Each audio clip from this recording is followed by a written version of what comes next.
Президент Российской Федерации Vladimir Vladimirovich Putin. In 2014, Russian President Vladimir Putin opened the door on what some have called a new Cold War with the West. After the annexation of Crimea in March, he then backed separatist rebels in eastern Ukraine in a conflict which is still simmering.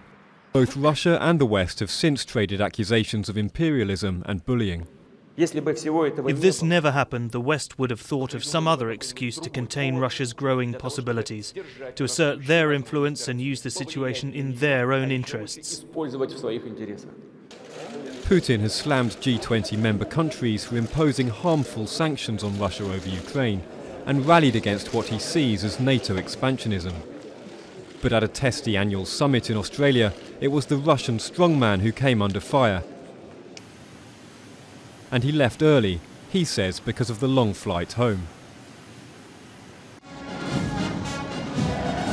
While even Britain's Prince Charles has reportedly compared Putin to Hitler after he redrew the European map, in Russia the leader enjoys widespread support.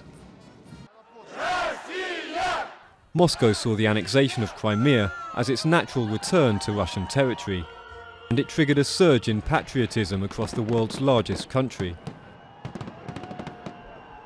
Russia has recently made an increasing number of aircraft sorties into international airspace, testing NATO defences over the Baltics, with alliance warplanes carrying out intercepts.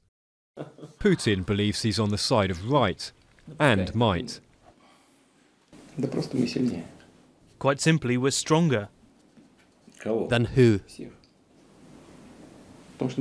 Than all the others. Because we are right. Strength lies in truth. When Russia is right, she is invincible.